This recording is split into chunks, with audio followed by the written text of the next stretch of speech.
할렐루야. 네, 여러분 진심으로 환영하고 축복드립니다. 여러분은 여러분 자신이 누구라고 생각하십니까? 나는 이런 사람이야 라는 여러분의 어떤 신념 또는 어떤 그 생각이 여러분의 삶을 그 믿는 대로 만들어 갈 것입니다. 또 여쭤보겠습니다. 여러분은 그리스도 예수 안에서 어떤 사람이라고 생각하십니까?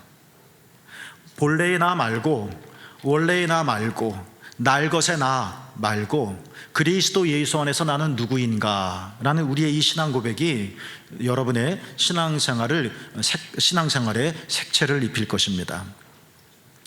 찰리 맥컷이라고 하는 사람이 있습니다. 그는 감동적인 그림 동화를 썼는데요, 제목이 소년과 두더지와 여우와 말입니다. 이 그림 동화에 짤막한 대화가 하나 나옵니다. 여행길에 소년이 지쳐버립니다. 내가 계속 이 길을 걸어가야 할지, 그리고 걸어간다 할지라도 벅찹니다. 그때 여행을 함께 했었던 말에게 묻습니다. 내가 했던 말 중 가장 용감했던 말이 무엇니? 라고 말입니다. 여러분은 오늘도 수많은 말을 해오셨고, 지금까지 여러분이 하셨던 말들을 쌓자면 이 우주가 부족할지도 모를 것 같습니다.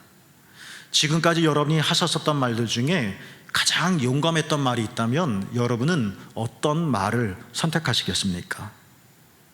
소년이 홀스에게 묻습니다. 내가 했던 말 중 가장 용감했던 말이 뭐니? 말이 뭐라고 대답했을까요? 말은 망설임 없이 소년에게 이렇게 대답했습니다. 도와줘 하는 말. 전혀 예상하지 못했던 말씀이었습니다. 내가 했었던 가장 용감했던 말, 이런 질문을 받는다면 우리는 싸우자, 힘내자, 견뎌내자, 이런 것이라고 생각을 합니다. 그런데 말은 그렇게 대답하지 않았습니다. 도와줘 라고 내가 말했었던 것이 내가 할 수 있는 최고의 용감했던 말이었다라고 하는 것입니다. 우리는 흔히 누군가에게 도움을 청하게라도 하면 내가 그 사람에게 나약하게 보이는 것은 아닐까 하는 생각을 갖게 될 겁니다. 그렇죠. 내가 누군가에게 도움을 요청한다는 것은 내가 할 수 없다는 것이기 때문에 그렇습니다. 저 역시 도와줘라는 말을 참 잘 하지 못하는 사람 중에 하나입니다. 배고파도 밥 줘라는 말 잘 못하고, 힘들어도 저 좀 도와주세요 하며 전화 거는 거 진짜 못합니다. 도와줘라는 말을 할 바에는 차라리 한 끼 굶는 게 낫겠다 생각을 하고, 도와줘라고 누군가에게 나의 약함을 보이면서 청할 땐 그냥 내가 내 몸으로 견뎌나가는 것이 낫겠다.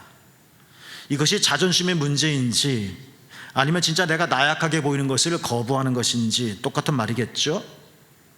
그런데 저도 점점 도와줘라고 하는 말이 내게도 필요하구나, 나는 때로는 용기를 내어서 저 좀 도와주시겠어요? 라고 하는 말하는 것이 우리에게 현명한 선택이구나 하는 생각을 갖고 또 배우게 됩니다. 그렇습니다, 여러분.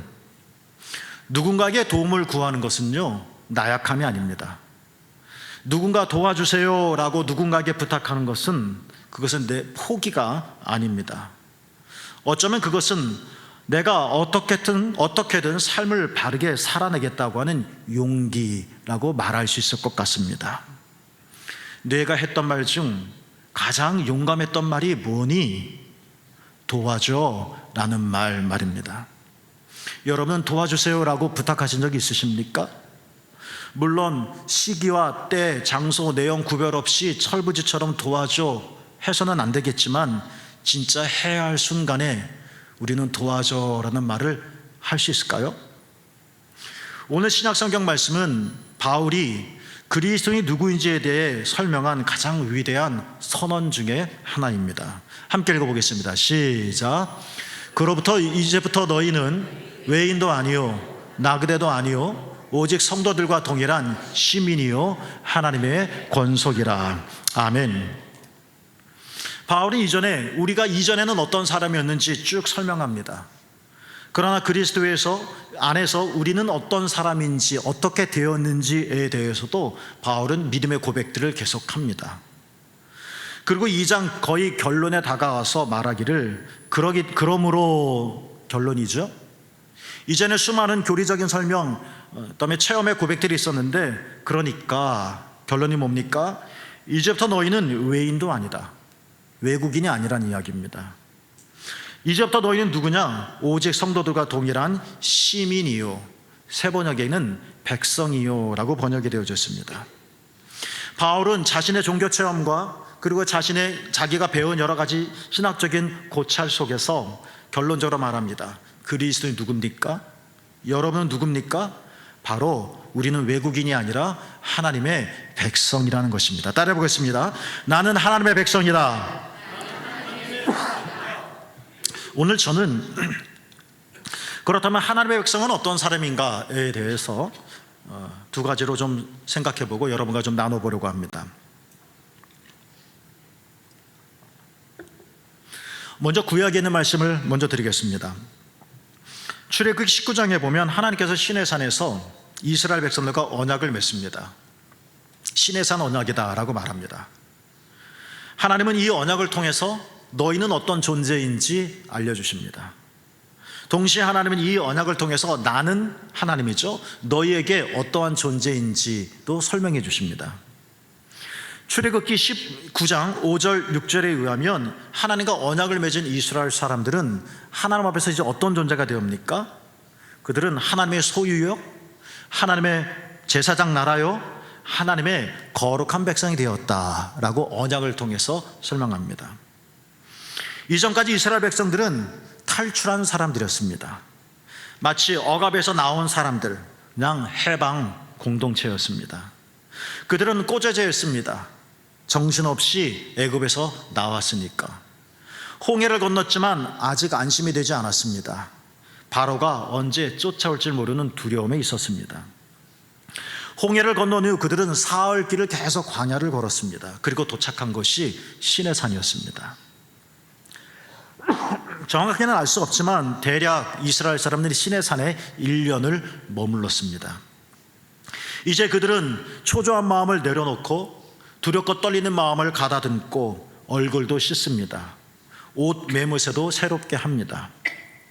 정신없이 깜깜한 밤에 탈출했던 이스라엘 사람들이 이제 환한 대낮에 하나님과 언약을 맺으면서 이제 내 실체를 다시 확인을 합니다.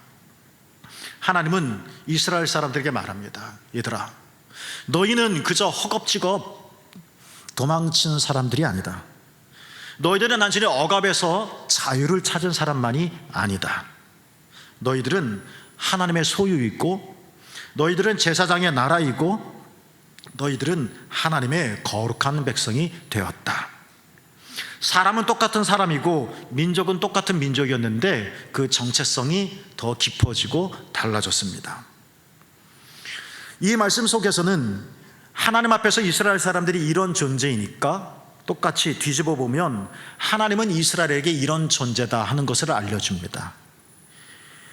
하나님은 이스라엘 사람이 어떤 존재냐? 하나님은 이스라엘의 하나님이 되었습니다. 이 말씀은 출애굽기뿐만 아니라 이사야, 예레미야, 에스겔, 긴 대예언자들의 책을 읽어보면 이 말이 반복되어져 나옵니다.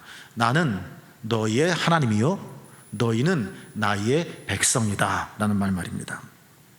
그렇습니다. 여러분, 이스라엘 사람은 단순히 애굽을 상대로 해서 애굽과의 관계에서 애굽에서 살아난 사람이 아니라, 전에는 그랬지만 이제는 하나님과의 관계에서 하나님의 소유된 백성이 되었습니다. 전에는 하나님은 이스라엘 사람들을 건져주신 분이 있었지만 이제 하나님은 이스라엘의 아버지가 되어주시고 하나님이 되어주셨습니다. 그래서 하나님은 이스라엘의 하나님이기 때문에 광야에서 이스라엘 백성들에게 만나를 주셨고 구름 기둥으로 이스라엘을 인도하여 주셨습니다. 이게 출애굽 사건입니다. 신약으로 넘어와서 더 중요한 고백이 있습니다. 하나님께서는 구약에 모세를 통해 이스라엘과 언약을 맺었다라고 말씀을 드렸습니다. 이제 하나님은 이 언약을 넘어서 신약 시대에 모세가 아니라 예수 그리스도를 통하여 이스라엘만이 아니라 모든 사람과 언약을 다시 맺습니다. 그래서 그 언약을 예수님은 새 언약이다 라고 말씀을 하셨습니다. 우리 이 말씀 함께 읽어보겠습니다. 함께 읽습니다. 시작. 이 잔은 내 피로 세우는 새 언약이니 곧 너희를 위하여 붓는 것이니라. 다시 한번 여쭤보겠습니다. 여러분들은 그리스도 예수 안에서 어떤 존재입니까? 여기에 대한 대답을 우리가 어떻게 하느냐에 따라 내 삶이 결정되어지듯이 성경 우리에게 말하기를 그리스도 안에서 하나님은 여러분의 하나님이 되셨고 여러분 모두는 하나님의 백성이 되었다는 사실입니다. 자, 이게 성경 구약과 신약의 이야기인데요. 어느 깊은 밤이었다고 하죠. 거센 폭풍우가 몰아쳐 온 동네가 정전이 되었습니다. 겨우 5살짜리 아들이 천둥 소리에 놀라 자지러지게 울기 시작했습니다. 엄마가 아이를 꼭 껴안고 아무리 달랬지만 아이의 울음은 그칠 생각을 하지 않습니다. 엄마가 아이에게 속삭였습니다. 얘야, 많이 무섭지? 우리 왕이신 하나님께 도와달라고 기도할까? 라고 말입니다. 그러자 놀랍게도 아이는 울음을 뚝 그쳤습니다. 그리고 기도했습니다. 힘센 하나님, 지금 너무 무서워요. 저를 도와주세요. 라고 말입니다. 물론 아이가 이런 기도를 들었다고 해서 천둥이 멈추지는 않았습니다. 사방은 여전히 어두웠고요. 폭풍은 몰아쳤습니다. 그런데요, 아이는 거짓말처럼 평안한 얼굴로 잠에 들 수가 있었습니다. 힘센 하나님, 지금 너무 무서워요. 도와주세요. 여러분, 우리는 하나님의 백성입니다. 하나님의 백성이라는 것은 어떤 의미일까요? 우리는 하나님의 도움을 받는 사람이라는 것입니다. 하나님은 절대로 여러분 하나님의 백성을 포기하지 않으십니다. 하나님은 여러분을 그대로 방치해두지 않으십니다. 하나님은 반드시 지치고 낙심한 자들에게 일어설 힘을 주십니다. 그래서 바울은 이렇게 기도합니다. 함께 읽습니다. 시작. 하나님의 모든 충만하신 것으로 너희에게 충만하게 하시기를 구하노라. 사랑하는 시험을게 여러분, 저는 여러분이 하나님께 기도할 수 있기를 원합니다.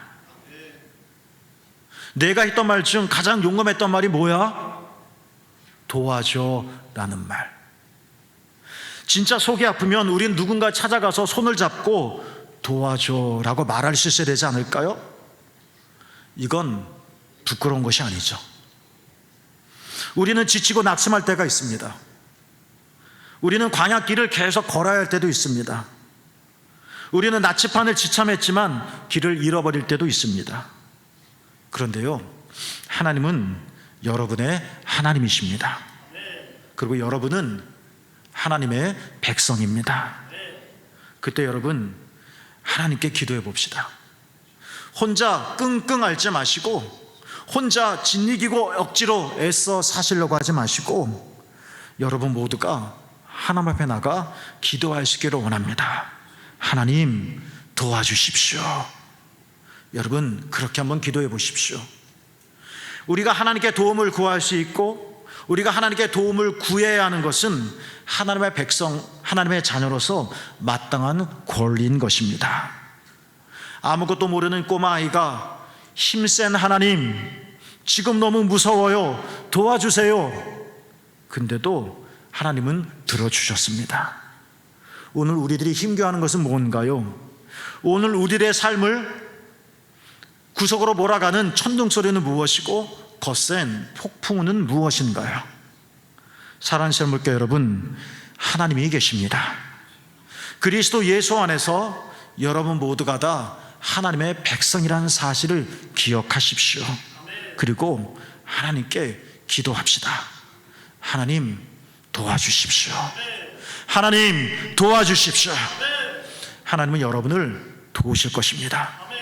여러분 모두는 하나님의 백성임을 꼭 기억하시기를 주님의 이름으로 축복합니다. 둘째로, 하나님의 백성은, 첫째가 하나님의 도움을 받는 사람이 하나님의 백성이라면, 둘째는 하나님의 백성은 하나님의 것이다 하는 사실을 우리에게 알려줍니다. 시편의 고백들을 우리가 함께 읽어보겠습니다. 시작. 여호와가 우리 하나님이신 줄 너희는 알지어다. 그는 우리를 지으신 이요 우리는 그의 것이니 그의 백성이요 그의 기르시는 양이로다. 시인은 고백합니다. 우리는 하나님의 것이다. 시인은 말합니다. 우리는 하나님의 백성이다. 시인은 깊이 고백합니다. 우리는 하나님이 기르시는 양이로다. 그래서 시인은 앞부분에서 말합니다.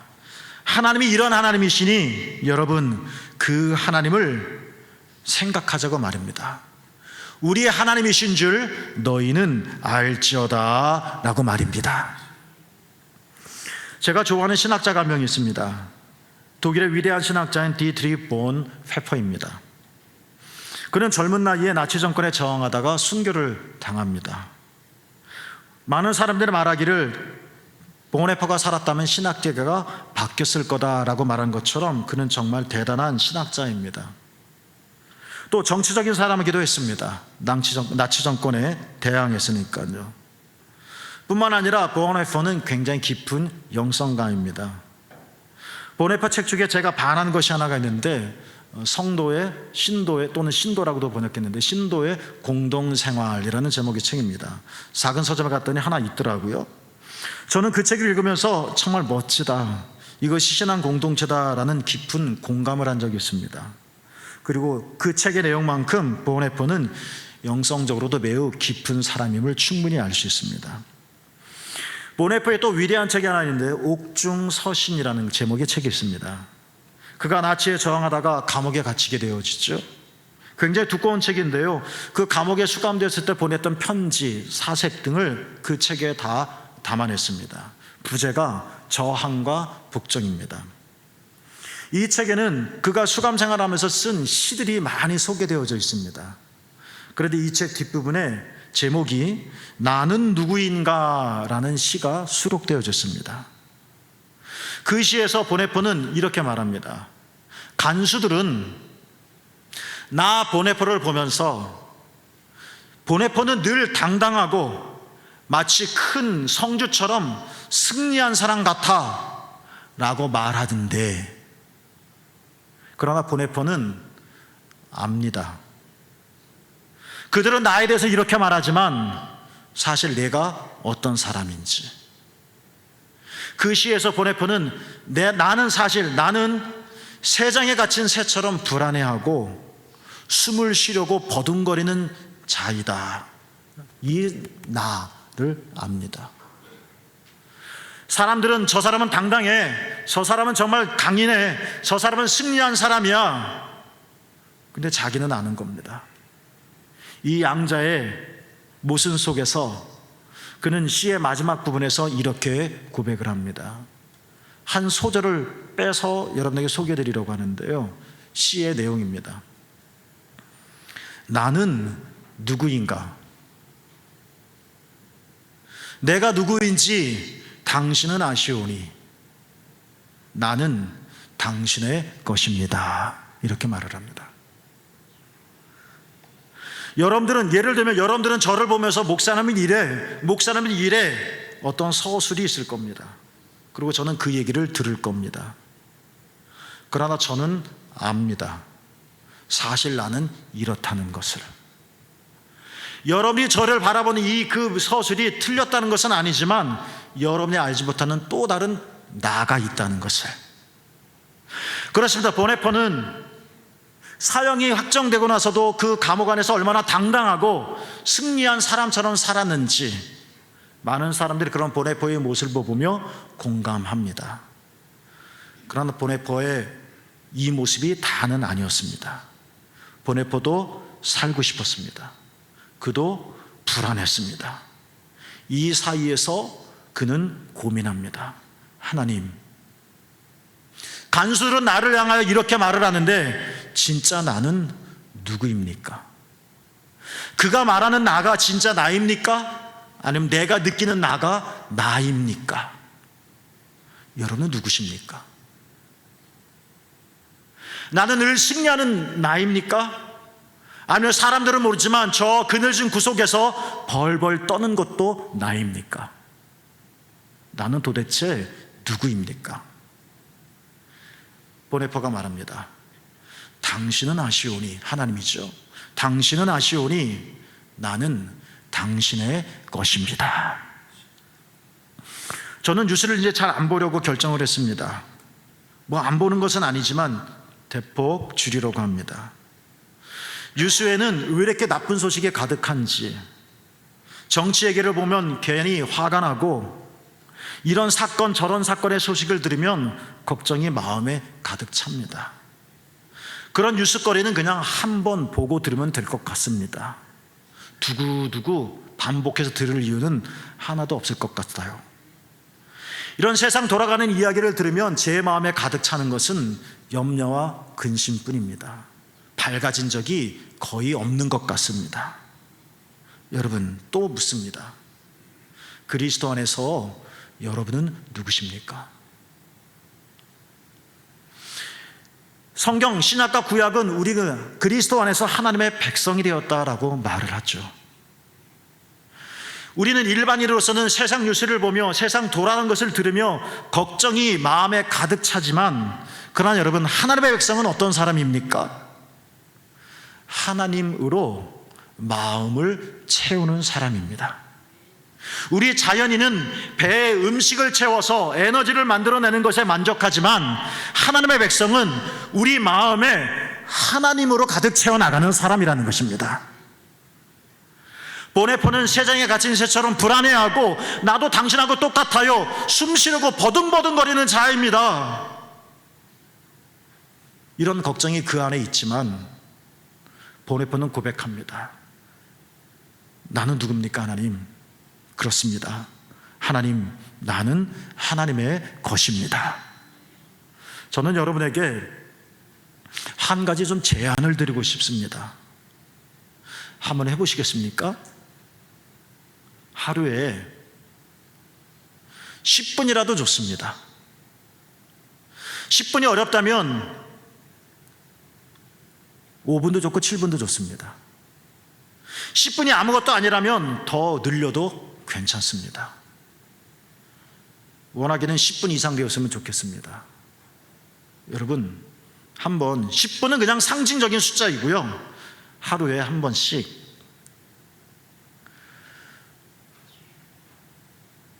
스마트폰 좀 한번 내려보시겠습니까? 스마트폰을 눈 크게 뜨고 쳐다보는 여러분의 모습 처지가 딱해서가 아니라 그것들을 우리가 살펴보면서 얼마나 걱정과 근심으로 우리 마음에 채워나가는지를 살펴보자는 겁니다. 우리는 아무것도 아닌 것에 허허거리고 울기도 하고, 우리는 나와 전혀 상관은 없기 때문에 괜히 짜증이 나기도 하고, 세상의 수많은 정보들을 접하면서 우리는 걱정에 사무치기도 하고, 그런 것 없이는 살 수 없겠지만 한번 내려놓고 한번 얼마 동안은 지내보자는 겁니다. 그리고 그 시간에 하나님의 말씀을 묵상하며 하나님을 생각해 보자는 겁니다. 여호와가 우리 하나님이신 줄 너희는 알지어다. 내가 누구인지 당신은 아시오니 나는 당신의 것입니다. 우리 영혼은 얼마나 불안에 떱니까? 그래도 우리 하나님 말씀 앞에 서봅시다. 그리고 그 과정 속에서 내가 내 영혼이 이렇게 불안에 떨지만 나는 하나님의 백성이다, 이 사실을 여러분의 영혼에 한번 채워봅시다. 우리는 삶의 뼈아픈 실패를 경험할 때가 있습니다. 그런 자신에게 실망할 때가 있습니다. 해야 되는데 진짜 하기 싫을 때가 있습니다. 그때 우리는 일시적인 것에 위안을 받으려고 합니다. 도움이 될 겁니다. 그러나 그때 스마트폰 꺼봅시다. 그리고 하나님 말씀 앞으로 나아가 봅시다. 여호와가 우리 하나님이신 줄 너희는 알지어다. 알아봅시다. 알아보자고요. 우리의 믿음이 흔들릴 때가 있습니다. 그러나 우리는 변함없이 하나님의 백성입니다. 이렇게 우리가 하나님의 말씀 묵상하며 여호와가 우리 하나님이신 너희는 알지어다. 그렇습니다. 나는 당신의 것입니다. 이 말씀을 내 영혼 안에 채워나갈 때 어둠은 물러가고 빛이 들어올 것입니다. 보네파가 결국은 순교를 당하긴 했었지만 똑같은 죄들처럼 걱정과 불안과 수치심에 죽어가지는 않았습니다. 왜요? 그는 하나님의 것이었기 때문에. 여러분은 누구의 것입니까? 여러분 이 세계에 흐르는 경제의 소유물입니까? 여러분은 정치의 소유물입니까? 여러분은 경제가 올라가고 떨어지면 여러분도 똑같이 올라가고 떨어지는 겁니까? 누가 정권을 잡느냐에 따라 여러분의 존재도 달라지는 것입니까? 아닙니다. 나는 하나님의 것입니다. 하나님을 바라보며 하나님을 생각하며 살아가 봅시다. 한번 해보시겠습니까? 오늘도 여러분은 당당하게 말할 수 있었으면 좋겠습니다. 주님 도와주십시오 라고 말입니다. 하나님은 우리의 아버지시고 나는 하나님의 백성이기 때문에 주님 도와주십시오 라는 말은 전혀 부끄러운 것이 아닙니다. 아프면 도와달라고 말씀하십시오. 힘들면 도와달라고 말씀하십시오. 억울하면 도와달라고 말씀하십시오. 주님은 도와주실 것입니다. 왜냐하면 주님은 여러분의 아버지시고 여러분은 주님의 백성이기 때문에 그렇습니다. 여러분 고백해 보시길 바랍니다. 여러분 말해 보시길 바랍니다. 하나님, 나는 하나님의 것입니다 라고 말입니다. 여러분은 여러분의 인생의 덫을 어디다 뿌리 내리겠습니까? 나는 당신의 것입니다. 그렇습니다. 우리는 하나님의 백성입니다. 하나님의 백성은 하나님의 도움을 받을 수 있고 하나님의 도움을 받아야 되는 사람입니다. 하나님의 백성은 하나님의 소유가 된 사람입니다. 주님 도와주십시오. 기도해 봅시다. 나는 하나님의 것입니다. 말해 봅시다. 여러분 영혼의 이 고백을 채워나갑시다. 그래서 이 한 주간도 하나님의 백성으로 기쁘게 살아가는 새물교 모든 교회들이 되기를 주님의 이름으로 축복합니다.